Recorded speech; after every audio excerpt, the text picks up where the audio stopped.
So I had a really interesting conversation with Justin Goodson. I think it was last week or the week before, and I thought it might be worth sharing with the rest of the class some of the things that we talked about. For those of you that have been coming for a while, you know that we try to hit some of these hot button topics, every so often because we're constantly getting new members, and then it's always good to refresh our memory on some of our core beliefs and principles. The thing that I wanted to talk about today, and one of the things that your coaches are going to be talking about with you this week, is this idea of being a well-rounded athlete. I think the vast majority of us probably want to do CrossFit because of the community aspect. But most of us are coming to the gym every day to either look better or feel better, and then we kind of have that tertiary category of performing better. And one of the things that I thought would be good for us to hear again would be this information about the three primary energy systems. And bear with me, I'm going to do my best to try to explain this in an expedited way, but you should be able to see the graph here that I've drawn for you guys. And if you look at our axes, you have intensity, running up and down on the left there. And then we have time or duration that's running left to right at the bottom. And these don't really have any particular rhyme or reason. Maybe we could say intensity here would be 10 out of 10, 9 out of 10, 8 out of 10, 7, all the way down, so on and so forth. And sometimes this gets expressed itself as RPE, or rate of perceived exertion. On the bottom, you can see our first kind of time category would be less than 10 seconds. Our second little time category that you'll see down there is 2 minutes or less. And then the third time category that you see down at the bottom there is 3 minutes plus. And the reason why we're going with these is because I feel like it does a pretty good job of explaining, the three different energy systems. So right here, kind of in the middle of the screen, you'll see we have our phosphagen or phosphogenic energy system. We have our glycolytic or glycogen energy system, and we have our oxidative or oxygen. And I've tried to give you guys a couple of examples. So if you take a peek up toward the top left-hand corner here, you'll see some of you may know Hafthor as being the world's strongest man. And kind of as a reference point, his highest deadlift is 1,102 pounds. And I feel like Hafthor does a pretty good job of illustrating our phosphogenic energy system. So if you notice here, our phosphogenic energy system can be very intense, right? Extremely intense, 10 out of 10 on the intensity scale. Okay, but you'll also notice that it's relatively short in duration. And I think most of us probably understand that we cannot maintain 100% energy expenditure for very long at all. So this would be something like, a 1 rep max deadlift, or 1 rep max bench press, or maybe like a 40-yard dash, or something like absolute maximum intensity can really only be sustained for about 10 seconds. You'll then see our second energy system, which is the phosphagen energy system, gets us out a little bit farther. So maybe, you have an intensity of 7 or maybe 8, but you're not going to be able to keep up the usage of glycogen for much longer than about 2 minutes. So this kind of increases our curve a little bit. And here I've given the example of, many of you guys know who Matt Frazier is. He won the CrossFit Games 5 times in a row. And he has a sub 2 minute Fran time. And Fran is 21:15.9 of thrusters and pull-ups. And that is absolutely mind-blowing that he can perform that workout in under 2 minutes. It's 45 thrusters and 45 pull-ups in under 2 minutes. But even for Matt, for him to be able to hold that level of intensity much past about that 2 minute mark is going to be pretty hard. So you'll notice that the longer the time duration, the less intensity you're going to be able to maintain. The third energy system that I've drawn for you guys in green, I know it's kind of hard to see, is what takes us out past that 3 minute mark. And these would be longer duration workouts. Maybe you're going for a mile run or a 5K run or a 4K row or some type of long endurance style event. And I think most of us would probably understand the fact that, our intensity is going to have to be lower if we want to maintain, a relatively consistent output for a long period of time. And I've included this guy right over here. I don't know if you guys have heard of him or not, but this guy's name is Eliud Kipchoge, and he is the first man to run a sub 2 hour marathon, which is phenomenal because if you look at the pacing that I've written down, he ran 26.2 miles and averaged a mile pace of 4 minutes and 37 seconds. So absolutely crazy. So going back to our three energy systems, our phosphagen energy systems illustrated in red. These are very short, very intense workouts.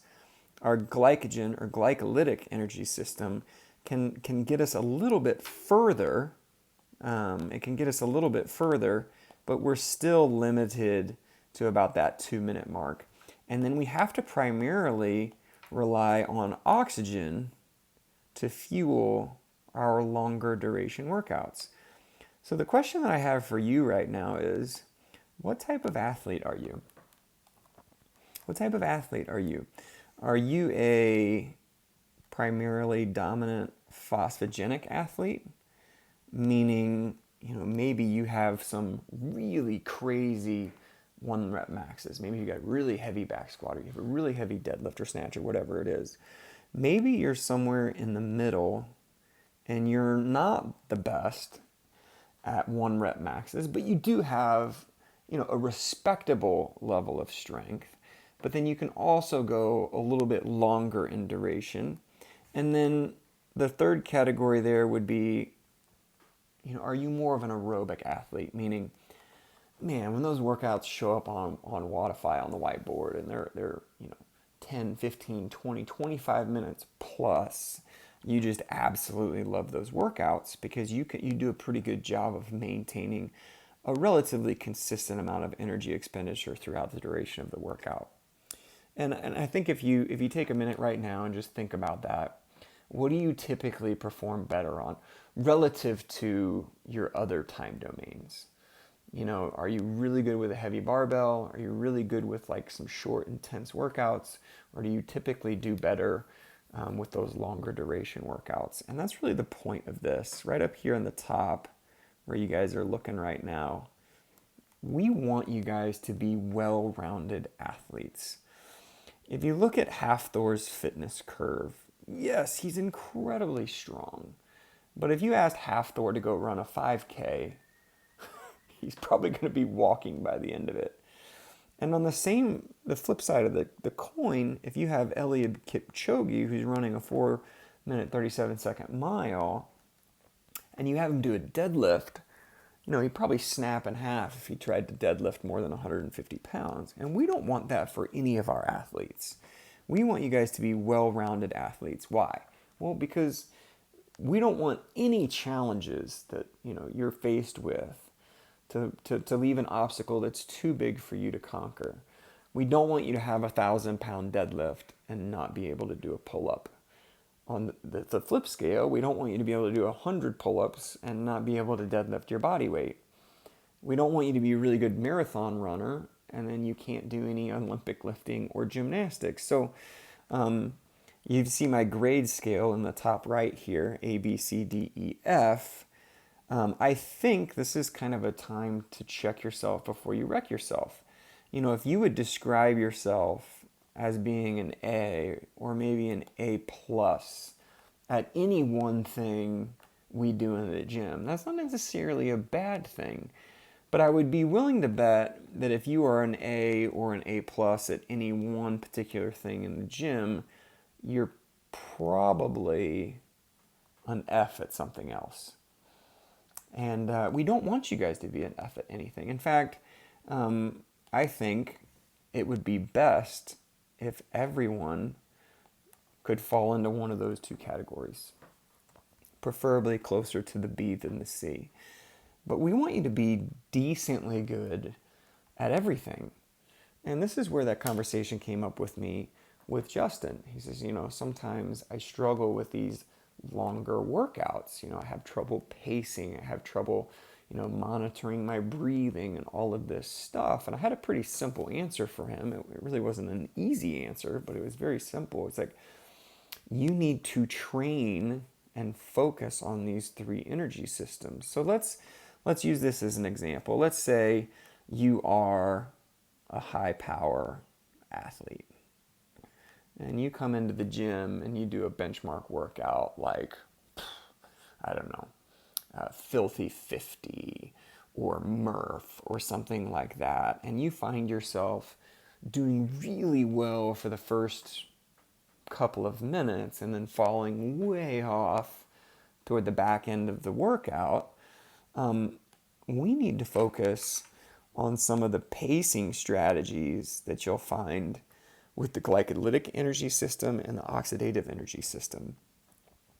And I think a really easy way to remember the oxidative energy system is, are you effectively using oxygen for fuel? So when you kind of hit that spastic breathing moment where you're, and you can't catch your breath and you have to stop, the hands go down to the knees, or, maybe you roll around on the ground and you're trying to get your thoughts back in order. The oxidative system would suggest that you need to slow things down a little bit, right? Don't try to push to that 10 out of 10 on the energy system. Bring down your effort to maybe an 8 or 7 or 6, and then see if you can maintain a steady pace throughout the duration of the workout. Now, I'm going to use myself as an example as well. I would say that I'm relatively good at the oxidative system, and I'm decently good at the glycolytic system. But I tend to struggle in the phosphogenic energy system. Yes, I'm relatively strong. Yes, I have respectable numbers in the bench and the squat and the deadlift, the clean and the snatch. But if I'm wanting to grow my fitness, I probably need to spend a little bit less time training here and here and spend a little bit more time training in this zone.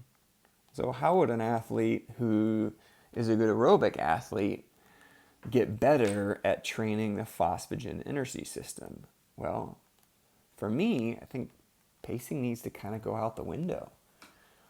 I feel like I'm pretty decent. You give me a 15-minute workout and I can pretty much tell you when I'm going to finish and what my rounds are going to be like, and I might even be able to negative split my rounds, which means, my first round is my slowest, my last round is my fastest. So what I would need to do is I would really need to increase my intensity, okay, working at this 9, this 10, maybe fall off the pace a little bit, maybe hit that red line, hit that wall, and then slowly grow that.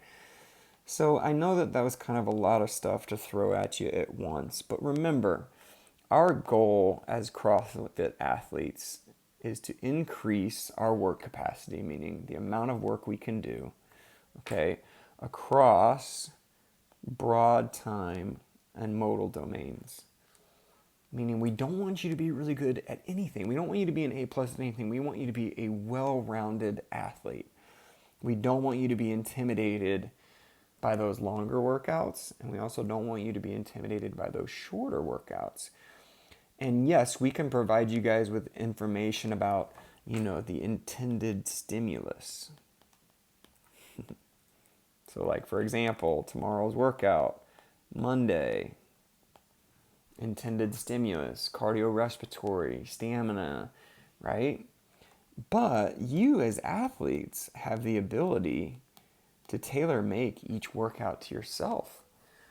If I'm coming into the workout tomorrow and I know I'm already good at this, I need to come out red hot on that first round and push really, really, really, really hard.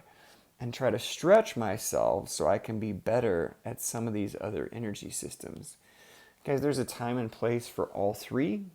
Like I said, I really think we want people to be B athletes at everything. We don't want anybody to be an A and we don't want anybody to be an F. We want you to be somewhere in the middle here. But hopefully some of this information about the phosphogenic, glycolytic, and oxidative energy systems can help you guys better tailor make your fitness. If you have any more questions, please ask. I love it when you guys come to us and ask questions because it opens the door for opportunities for us to have these discussions on the class level so that more people can be informed about their fitness. See you guys in class.